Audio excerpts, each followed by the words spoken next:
दोस्तों सोचो, अगर आपको पहले से पता हो कि निफ्टी एक दिन में, एक हफ्ते में, एक महीने में या एक साल में कितना बढ़ या घट सकता है, तो सोचो इस इंफॉर्मेशन का यूज करके आप अपनी ट्रेडिंग को कितना बेटर बना सकते हैं। इसके अलावा इस इंफॉर्मेशन का यूज आप स्विंग ट्रेडिंग और इन्वेस्टिंग के लिए भी कर सकते हैं, और ये सब कुछ एक्चुअल में पता किया जा सकता है इंडिया विक्स का यूज करके। तो आज की वीडियो में हम आपको इंडिया विक्स क्या होता है और इसका यूज कैसे करना है वो बताने वाले हैं। तो चलिए इस वीडियो को शुरू करते हैं। तो दोस्तों सबसे पहले जानते हैं कि इंडिया विक्स होता क्या है। तो देखो, इंडिया विक्स एक वॉलेटिलिटी इंडेक्स है, और इंडेक्स से आप समझ सकते हैं कि जैसे निफ्टी एक इंडेक्स है और सेंसेक्स भी एक इंडेक्स है, वैसे ही ये इंडिया विक्स भी एक इंडेक्स है। और इंडेक्स को देखने के लिए आप अपना जो भी चार्टिंग सॉफ्टवेयर का यूज करते हैं, चाहे आप ट्रेडिंग व्यू का यूज करते हैं या फिर सिंपली आप गूगल में भी अगर आप इंडिया विक्स लिखेंगे तो आपको इंडिया विक्स का चार्ट देखने को मिल जाएगा, जैसे निफ्टी का आप देख सकते हैं। तो अभी तक आपको क्लियर हो गया है कि इंडिया विक्स एक वॉलेटिलिटी इंडेक्स है, यानी ये बताता है कि एक पर्टिकुलर टाइम पीरियड में स्टॉक मार्केट कितना बढ़ या घट सकता है। अब देखो, क्योंकि ये एक इंडेक्स है और हर इंडेक्स को कैलकुलेट करने का एक तरीका होता है। जैसे अगर निफ्टी 50 की बात करें तो उसमें टॉप जो 50 स्टॉक्स हैं निफ्टी के, उनका यूज करके निफ्टी 50 इंडेक्स बनाया जाता है। तो ऐसे ही जो हमारा वॉलेटिलिटी इंडेक्स है इंडिया विक्स, इसको शिकागो बोर्ड ऑप्शन एक्सचेंज के बेसिस पर कैलकुलेट किया जाता है। और इसको कैलकुलेट करने के लिए निफ्टी के जो प्रेजेंट या नियर मंथ के ओटीएम कॉन्ट्रैक्ट्स होते हैं, यानी out of the money contracts होते हैं। जैसे अभी अप्रैल का मंथ चल रहा है, तो आप अप्रैल और मई के ओटीएम कॉन्ट्रैक्ट्स की जो बिड एंड आस्क प्राइस है उनके बेसिस पर इसको कैलकुलेट कर सकते हैं। और ये जो निफ्टी के ओटीएम कॉन्ट्रैक्ट्स हैं, इनको आप निफ्टी की ऑप्शन चेन में देख सकते हैं, बट इसको कैलकुलेट करने की आपको जरूरत नहीं है, क्योंकि आप गूगल में अगर सर्च करेंगे इंडिया विक्स तो आपको इजीली इंडिया विक्स देखने को मिल जाएगा। बस मैं आपको बता रहा था कि ये किस तरीके से कैलकुलेट किया जाता है, तो इसको कैलकुलेट करने का प्रोसेस ये है। अब देखो, हमारे लिए ये जानना ज्यादा जरूरी नहीं है कि इंडिया विक्स कैलकुलेट कैसे किया जाता है। हमारे लिए ये जानना ज्यादा जरूरी है कि इंडिया विक्स का यूज करके हम क्या पता लगा सकते हैं। तो देखो, इंडिया विक्स हमें यह बताता है कि अगले एक साल में मार्केट में कितनी वॉलेटिलिटी रहने वाली है। यानी अगर मान लीजिए इंडिया विक्स किसी टाइम पे 12 चल रहा है, तो इसका मतलब यह है कि अगले एक साल में जो निफ्टी है वो 12% बढ़ या घट सकता है। अब अगर आप YouTube में वीडियो देखेंगे तो इसमें कुछ लोग ऐसे भी हैं जिन्हें लगता है कि इंडिया विक्स बताता है कि अगले 30 दिन में निफ्टी कितना बढ़ने वाला है, जो कि एक गलत इंफॉर्मेशन है। उन्हें लगता है कि ये नेक्स्ट 30 कैलेंडर डेज है ना, इसका मतलब 30 दिन की बात की जा रही है। लेकिन यहाँ पे क्लियरली लिखा है कि ये जो इंडिया विक्स है, इसको इस तरीके से डिजाइन किया गया है कि ये इंडिकेट करता है कि जो इन्वेस्टर्स हैं वो अगले 30 दिन में, उनकी अगले 30 दिन की जो सोच है उसके हिसाब से वो क्या मान के चल रहे हैं कि अगले एक साल में निफ्टी कितना वोलेटाइल रहने वाला है, यानी कितना बढ़ या घट सकता है। वो उनकी 30 दिन की सोच के हिसाब से बात की जा रही है। अब देखो, इन्वेस्टर की जो सोच होती है वो टाइम टू टाइम चेंज होती रहती है। मतलब आज जो आप सोच रहे हो सकता है आप 30 दिन बाद आपकी सोच कंप्लीटली चेंज हो जाए। और क्योंकि ये जो नेक्स्ट 30 डेज के ओटीएम कॉन्ट्रैक्ट्स हैं उन्हीं के बेसिस पे कैलकुलेट कर रहा है, इसलिए ये अगले 30 दिन के हिसाब से बता रहा है कि एक साल में मार्केट में कितनी वॉलेटिलिटी रह सकती है, यानी निफ्टी एक साल में कितना बढ़ या घट सकता है। तो आप इंडिया विक्स के थ्रू ये तो पता कर सकते हैं कि निफ्टी एक साल में कितना बढ़ या घट सकता है। अब मान लो आपको एक दिन का पता करना है, या एक हफ्ते का पता करना है, या फिर एक महीने का पता करना है, तो उसको निकालने का भी एक तरीका है जो कि मैं आपको आगे बताऊंगा। अब दोस्तों, अभी आप स्क्रीन पे देख सकते हैं कि हमने इंडिया विक्स खोल रखा है। इसको देखने के लिए आपको सिंपली गूगल पे सर्च करना है इंडिया विक्स, और आपके सामने चार्ट खुलकर आ जाएगा। अब यहाँ पे आप देख सकते हैं कि इंडिया विक्स 11.91 चल रहा है, यानी इसका मतलब यह है कि निफ्टी अगले एक साल में 11.91% बढ़ सकता है या 11.91% घट सकता है। अब इसके बेसिस पर हम निफ्टी के लेवल भी निकाल सकते हैं, और उन लेवल को निकालने के लिए हमें देखना होगा कि अभी निफ्टी कितना चल रहा है। इंडिया विक्स 11.91 चल रहा है, लेकिन इसको राउंड फिगर में हम 12 मान लेते हैं ताकि हमारे लिए कैलकुलेशन करना ईजी हो जाए। तो आपने इंडिया विक्स देख लिया है। अब अगर आप देखना चाहते हैं कि निफ्टी कितना चल रहा है, तो आपको गूगल पे सिर्फ निफ्टी 50 लिख के सर्च कर देना है, और आप देख सकते हैं कि निफ्टी 50 17,828 चल रहा है। इसको भी मैं राउंड फिगर में 78,800 मान लेता हूं, ताकि हमारे लिए कैलकुलेशन करना इजी हो जाए। ये अभी फिलहाल 17,828 चल रहा है, हम इसको राउंड फिगर में 17,800 मान के चल रहे हैं, और जो हमारा इंडिया विक्स है उसको हम 12 मान के चलेंगे। तो अब इसके बेसिस पर अगर हमें निकालना है कि निफ्टी एक साल में कितना बढ़ या घट सकता है, तो इसके लिए हम डायरेक्टली चलते हैं कैलकुलेटर में। तो दोस्तों आ गए हम कैलकुलेटर में। अब हमें पता है कि निफ्टी 17,800 चल रहा है। अब इसके ऊपर हमें पता है कि निफ्टी 12% बढ़ सकता है इंडिया विक्स के अकॉर्डिंग। तो हम 17,800 का अगर 12% निकालते हैं तो ये निकल कर आता है 2,136। अब अगर निफ्टी अगले एक साल में 12% बढ़ता है तो इसका जो ऊपर का लेवल निकल कर आएगा वो आता है 19,936। यानी जो मैक्सिमम निफ्टी बढ़ सकता है इंडिया विक्स के अकॉर्डिंग वो 19,936 है। ये हम एक साल की बात कर रहे हैं। अब ये तो हमने आपको बताया कि अगर निफ्टी बढ़ता है तो कितना बढ़ सकता है। अब अगर निफ्टी गिरता है तो कितना गिर सकता है, ये निकालने के लिए हमें दोबारा से वही कैलकुलेशन करनी होगी। तो हमें पता है कि इंडिया विक्स के अकॉर्डिंग ये 12% गिर सकता है। तो हमें इसको निकालने के लिए 17,800 को 17,800 के 12% से माइनस करना होगा।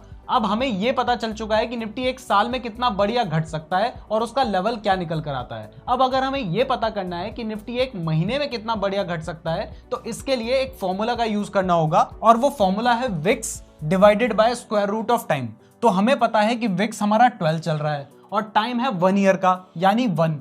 तो अगर 1 का स्क्वायर रूट निकालें तो वो 1 ही होता है। तो इज इक्वल टू 12% निकल के आ जाता है। तो इस बेसिस पर हमने आपको बताया था कि अगर इंडिया विक्स 12 चल रहा है तो इसका मतलब है कि निफ्टी एक साल में 12% बढ़ या घट सकता है। अब अगर इसी फॉर्मूला के बेसिस पर हमें यह पता करना हो कि निफ्टी एक साल में कितना बढ़ या घट सकता है तो इसके लिए देखो विक्स तो 12 का ही है तो ऊपर 12 आ गया, लेकिन नीचे क्योंकि एक साल में 12 महीने होते हैं तो हमें 12 का स्क्वायर रूट निकालना होगा और 12 का स्क्वायर रूट होता है 3.46। तो अगर हम 12 को जो कि हमारा विक्स है उसको 3.46 से डिवाइड कर दें तो वो 3.46 ही निकल कर आता है। आप डिवाइड करके देख लीजिएगा। तो इस हिसाब से एक महीने में यानी 1 मंथ में निफ्टी कितना बढ़ सकता है, 3.46% बढ़ सकता है, जो कि अभी इंडिया विक्स चल रहा है उसके हिसाब में मैं आपको बता रहा हूं। अब अगर इसी फॉर्मूला के बेसिस पर हमें एक हफ्ते का डेटा निकालना हो तो आपको पता है कि इंडिया विक्स तो 12 ही चल रहा है और एक साल में 52 वीक्स होते हैं। तो हमें जो टाइम है वहां पे 52 का स्क्वायर रूट निकालना होगा। अब जो 52 का स्क्वायर रूट है वो है 7.2। आप कैलकुलेट करके इसको देख सकते हैं। तो 12 जो कि हमारा इंडिया विक्स है उससे अगर 7.2 को डिवाइड करते हैं तो निकल कर आता है 1.66%। यानी कि एक हफ्ते में निफ्टी 1 वीक में निफ्टी कितना बढ़ सकता है, 1.66% बढ़ या घट सकता है। अब इसी तरीके से अगर आपको 1 डे का डेटा निकालना हो तो ऊपर इंडिया विक्स हमारा 12 ही रहेगा और एक साल में 365 डेज होते हैं तो आपको 365 का स्क्वायर रूट निकालना होगा जो कि निकल कर आता है 19.10। तो अगर 12 को 19.10 से डिवाइड कर दें तो वो निकल कर आता है 0.62। यानी एक दिन में निफ्टी जो है वो 0.62% बढ़ या घट सकता है, बढ़ सकता है या घट सकता है। अब देखो आपने देखा है कि निफ्टी 17,800 चल रहा है और हमारी कैलकुलेशन से हमें पता चलता है कि निफ्टी एक दिन में 0.62% बढ़ या घट सकता है। यानी कि अगर 0.62% निकाले 17,800 का तो वो होता है 110 पॉइंट्स। इसका मतलब है कि निफ्टी एक दिन में या तो 110 पॉइंट्स बढ़ सकता है या तो 110 पॉइंट्स गिर सकता है। तो अगर इस हिसाब से हम निफ्टी के एक दिन का लेवल निकालें तो वो निकल कर आता है on a upper side 17,800 plus 110 is equal to 17,910। और अगर नीचे की साइड का लेवल निकालें तो वो निकल कर आता है 17,800 माइनस 110 इज इक्वल टू 17,690।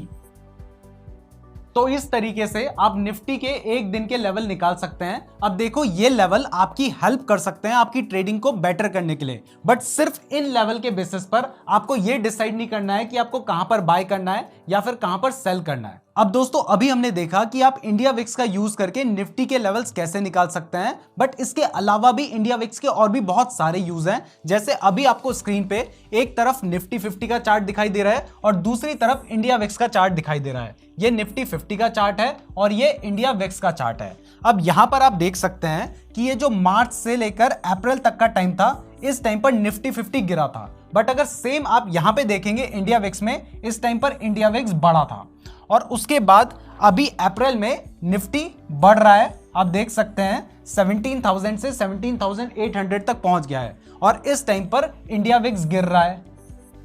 तो इससे हमें यह समझ आता है कि जब भी निफ्टी बढ़ता है इंडिया विक्स गिरता है, और जब भी इंडिया विक्स गिरता है तब निफ्टी बढ़ता है, यानी इन दोनों का इनवर्स रिलेशन है। इसके अलावा आप कहीं पर भी चार्ट पे देख लीजिए, जैसे हमने दिसंबर का टाइम यहाँ पे खोला है, इस टाइम पर आपको दिखाई दे रहा है कि जो निफ्टी है वो बढ़कर 18,800 पर चला गया था, और इसी टाइम पर अगर हम इंडिया विक्स देखेंगे तो आप देखेंगे कि इंडिया विक्स गिर रहा था। यानी निफ्टी बढ़ता है तो इंडिया विक्स गिरता है, और इंडिया विक्स बढ़ता है तो निफ्टी गिरता है। तो अभी तक आपको दो चीजें क्लियर हो चुकी हैं, एक तो आपको इंडिया विक्स का यूज करके लेवल्स निकालना आ गया है, और दूसरा आपको पता चल चुका है कि इन दोनों के बीच में इनवर्स रिलेशन होता है। अब दोस्तों मैंने यहाँ पे इंडिया विक्स का चार्ट खोल रखा है, और यहाँ पे मैंने दो लाइन ड्रॉ कर रखी है, जिसमें एक जो लाइन है वो हमारी 30 पे है, और दूसरी जो लाइन है वो हमारी 10 के आसपास है।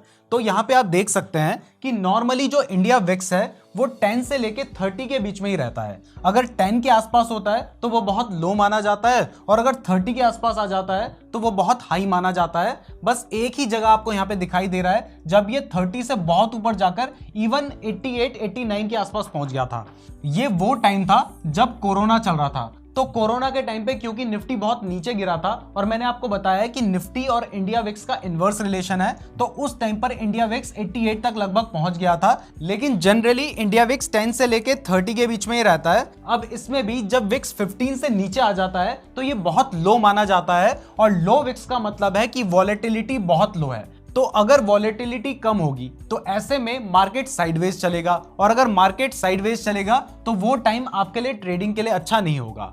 तो अगर विक्स 15 से नीचे है तो उस टाइम पर वॉलेटिलिटी लो होती है। इसके अलावा हमने आपको बताया है कि निफ्टी और इंडिया विक्स का इनवर्स रिलेशन है, तो क्योंकि विक्स 15 से नीचे है तो इस टाइम पर जनरली जो निफ्टी है वो बहुत हाई होता है। तो ऐसे टाइम पर अगर आप स्टॉक मार्केट में इन्वेस्ट करेंगे तो वो काफी रिस्की हो जाता है, क्योंकि ऐसे टाइम पर आप बहुत हाई लेवल पे बाय कर सकते हैं। तो ये टाइम इन्वेस्टिंग के लिए भी अच्छा नहीं है। इसके कई बार एक्सेप्शंस होते हैं, लेकिन जनरली ये माना जाता है क्योंकि अगर विक्स कम है इसका मतलब जो मार्केट में फियर है वो कम है, और मार्केट में फियर कम है इसका मतलब मार्केट में ग्रीड ज्यादा है, और अगर मार्केट में ग्रीड ज्यादा है तो ऐसे टाइम पर अगर आप बाय करेंगे तो जब मार्केट में वापस से फियर आएगा तो उस टाइम पर शेयर की प्राइस बहुत तेजी से गिर सकती है। इसलिए ये टाइम इन्वेस्टिंग के लिए अच्छा नहीं होता है। बट इसमें एक चीज अच्छी होती है कि जब विक्स 15 से नीचे आ जाता है ना, उस टाइम पर ऑप्शंस के जो प्रीमियम होते हैं वो बहुत कम हो गए होते हैं। मतलब आपको बहुत सस्ते में ऑप्शंस मिल जाते हैं एज कंपेयर टू जब निफ्टी 25 से हाई होता है। तो ऐसे टाइम पर आप लेवल्स को देखकर ऑप्शन बाइंग कर सकते हैं। तो अब जानते हैं कि अगर विक्स 25 से ज्यादा चला जाता है, 15 से 25 की एक रेंज जो है वो एक नॉर्मल रेंज मानी जा सकती है, लेकिन जब विक्स 25 से ऊपर चला जाता है तो इसका मतलब होता है कि मार्केट में इस टाइम पर वॉलेटिलिटी ज्यादा है, और वॉलेटिलिटी ज्यादा होने का मतलब है कि इस टाइम पर अगर आप ट्रेडिंग करेंगे तो आपके टारगेट एंड स्टॉप लॉस जल्दी हिट होंगे। तो ये ट्रेडिंग के लिए बेटर होता है। दूसरा हमने आपको बताया है कि निफ्टी और इंडिया विक्स का इनवर्स रिलेशन है, तो क्योंकि इस टाइम पर विक्स हाई है इसका मतलब है कि निफ्टी लो है, और निफ्टी लो होने का मतलब है कि ये एक अच्छा टाइम है जिस टाइम पर आप स्टॉक मार्केट में इन्वेस्ट कर सकते हैं। जैसे जब कोविड का टाइम आया था उस टाइम पर जो इंडिया विक्स था वो 88 पर पहुंच गया था, लेकिन आप जानते हैं कि उस टाइम पर स्टॉक मार्केट बहुत नीचे गिर गया था। तो अगर आपने उस टाइम पर इन्वेस्टमेंट की होती तो आपको बहुत अच्छे रिटर्न्स मिल सकते थे। तो जब भी विक्स 25 से ऊपर जाता है तो वहां पर आप समझ सकते हैं कि निफ्टी काफी नीचे आ चुका है, और आप वहां पे इन्वेस्टमेंट करने के बारे में सोच सकते हैं। बट जब विक्स 25 से ऊपर चला जाता है इस टाइम पर अगर आप ऑप्शन बाइंग करेंगे तो यहां पे जो प्रीमियम होंगे ना वो बहुत ज्यादा होंगे। तो इस टाइम पर ऑप्शन बाइंग नहीं करनी चाहिए, ऐसा रिकमेंड किया जाता है। इस टाइम पर आप ऑप्शन सेलिंग कर सकते हैं, और यहां पर आप ऑप्शन सेलिंग करके बेनिफिट उठा सकते हैं। तो इस तरीके से भी आप इंडिया विक्स का यूज कर सकते हैं। मैं उम्मीद करता हूं आपको इंडिया विक्स का कंसेप्ट क्लियर हो गया होगा। अगर आप इन्वेस्टमेंट या ट्रेडिंग करने के लिए बेस्ट डीमैट अकाउंट खुलवाना चाहते हैं तो एंजल वन का लिंक डिस्क्रिप्शन पे दिया है, वहां से आप अपना बिल्कुल फ्री डीमैट अकाउंट खुलवा सकते हैं। इस तरीके की और वीडियोस देखने के लिए हमारे चैनल को जरूर सब्सक्राइब कर दीजिएगा, और अगर आपने यहां तक वीडियो देखी है तो आप हमारे लिए बहुत ज्यादा स्पेशल हैं। कमेंट करके जरूर बताइएगा। धन्यवाद।